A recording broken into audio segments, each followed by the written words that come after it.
A manhã chegou silenciosa em Pearl Harbor. Domingo, 7 de dezembro de 1941. O Pacífico estava calmo.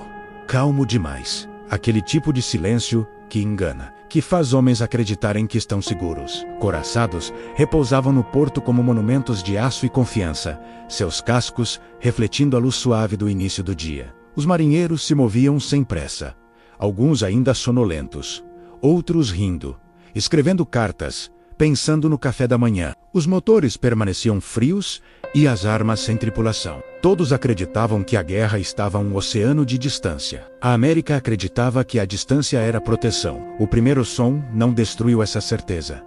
Ele a corroeu. Um zumbido mecânico baixo, quase imperceptível. Alguns imaginaram patrulhas de rotina, outros sequer levantaram os olhos.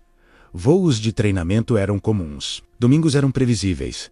O porto funcionava por hábitos, não por alertas. Então, o céu se rompeu. Às 7h48 da manhã, as primeiras bombas atingiram o alvo. O aço gritou ao se rasgar. A água foi lançada violentamente ao ar. A onda de choque atravessou os conveses, os corpos, e a convicção profunda de que aquilo jamais poderia acontecer ali. Por um instante, breve, cruel, os homens congelaram, como se a realidade tivesse falhado. Em seguida, o instinto tomou o controle. Aeronaves japonesas surgiram das nuvens em ondas coordenadas, voando baixo e rápido, marcadas por sóis vermelhos que se cravaram na memória coletiva. Bombardeiros torpedeiros cortavam a superfície da água, liberando armas projetadas especificamente para portos rasos. Bombardeiros de mergulho despencavam do céu com precisão implacável. Pearl Harbor não estava apenas sob ataque, estava sendo destruída diante dos olhos incrédulos de todos. Mas aqueles primeiros minutos eram apenas o início. E o que aconteceria com os navios ancorados ali mudaria o curso da história em questão de instantes. O USS Oklahoma foi atingido quase imediatamente. Torpedos esmagaram seu costado, rasgando compartimentos. O navio começou a adernar violentamente. Homens corriam por conveses que inclinavam sob seus pés, menos alguns escorregavam. Outros saltavam. Outros ficavam presos enquanto o navio virava completamente. Mais de 400 marinheiros morreriam em seu interior, muitos sepultados na escuridão, batendo no aço que jamais responderia. Perto dali, o USS West Virginia recebeu múltiplos impactos de torpedo. Incendiou-se intensamente e afundou no lodo do porto, com sua superestrutura ainda visível acima das chamas. O USS California seguiu o mesmo destino, alagando lentamente enquanto incêndios fugiam de qualquer controle. Então veio o Arizona. O USS Arizona foi atingido por uma bomba perfurante que penetrou profundamente em seu paiol dianteiro. O que se seguiu não foi apenas uma explosão, mas a perda completa do navio. Uma bola de fogo irrompeu para o céu. Violenta, absoluta. O navio desapareceu em chamas e fumaça em questão de segundos. 1.177 homens morreram apenas no Arizona. Não havia tempo para compreender, nem tempo para lamentar. A onda de choque derrubou homens em todo o porto. Destroços caíam do céu. O óleo incendeu-se sobre a superfície da água. O próprio mar estava em chamas. As baterias antiaéreas finalmente entraram em ação, disparando de forma quase desesperada contra alvos rápidos e baixos demais. A munição era carregada à mão. Ordens eram gritadas por cima de explosões que engoliam o som. Alguns marinheiros dispararam rifles contra os aviões. Puro desafio. Outros nunca chegaram a seus postos. Gancho. Quando o ataque finalmente cessou, o que restava em Pearl Harbor não era apenas destruição.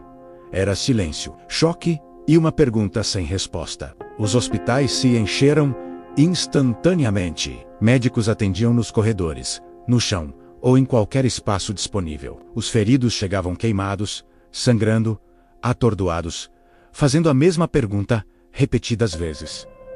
Como isso pôde acontecer? Quando a segunda onda terminou, Pearl Harbor estava irreconhecível. 8 couraçados americanos haviam sido danificados.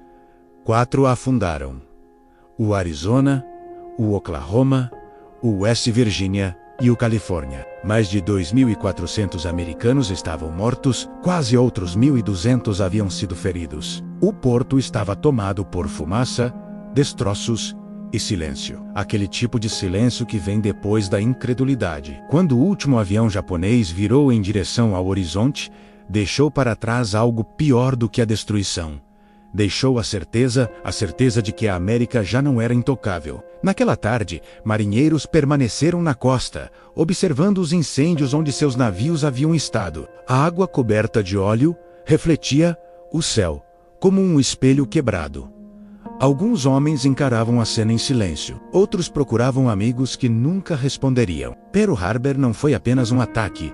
Foi uma ruptura psicológica. Enquanto o Havaí ainda ardia, a notícia cruzava o país, e em Washington, decisões irreversíveis estavam prestes a ser tomadas. Em Washington, os relatórios chegaram incompletos e caóticos. Os números não batiam. Os nomes se misturavam. Ainda assim, o significado era inconfundível. Os Estados Unidos haviam sido atacados deliberadamente, sem aviso, em seu próprio território. O presidente Franklin Delano Roosevelt compreendeu imediatamente o que aquilo representava. No dia seguinte, diante do Congresso, falou sem enfeites e sem hesitação. Uma data que viveria na infâmia. Não era retórica, era constatação. Nada do que fosse dito poderia desfazer o que já havia acontecido. A guerra já tinha começado. O Congresso votou com rapidez. A decisão foi clara. Os Estados Unidos estavam oficialmente em guerra. Não havia debate real sobre si, apenas sobre quando, e esse momento já havia passado. Mas declarações não lutam guerras.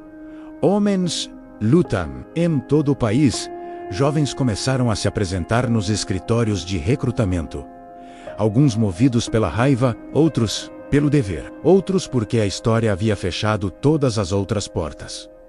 Uniformes foram distribuídos, armas entregues, vidas civis ficaram para trás. O treinamento foi acelerado, comprimido pela urgência de uma guerra que não esperaria. A América estava mobilizada, mas ainda não sabia o preço real que aprenderia a pagar no campo de batalha. Nenhuma fábrica era capaz de produzir experiência. E essa lição veio cedo. Em novembro de 1942, tropas americanas desembarcaram no norte da África sob a Operação Torch. Era o primeiro grande confronto terrestre. Dos Estados Unidos contra as forças do eixo, o deserto era hostil, seco, indiferente. Do outro lado, aguardavam soldados alemães endurecidos por anos de campanha. Homens que já haviam derrotado exércitos inteiros. Os primeiros combates expuseram falhas que não podiam mais ser ignoradas. Comunicações quebradas. Comandos indecisos. Avanços sem coordenação. No Passo de Kasserine, tudo convergiu para o mesmo ponto. As linhas americanas cederam. A derrota foi inegável, visível, humilhante. Mas a guerra não apenas destrói, ela ensina. A liderança foi revista, a doutrina reformulada. O treinamento endurecido. O improviso deu lugar à disciplina. Aos poucos, o ritmo mudou. O medo não desapareceu, mas já não paralisava mais. Pelo contrário, passou a orientar. O foco passou a ser a lei. Nesse meio tempo, o Pacífico ardia. Guadalcanal, Midway. Ilhas que deixaram de ser pontos no mapa e passaram a significar sobrevivência. E por trás de cada avanço, de cada sacrifício, permanecia a lembrança de Pearl Harbor. O dia em que os Estados Unidos foram forçados a entrar na guerra não foi sobre fúria, foi sobre despertar. O silêncio que se seguiu não foi paz, foi preparação. E sob esse silêncio, a história avançou, pesada, implacável, carregando a memória daqueles que aprenderam, em uma única manhã, que o mundo havia mudado para sempre. Mas o verdadeiro teste da América ainda estava por vir, quando o aprendizado precisaria se transformar em vitória. Ou tudo teria sido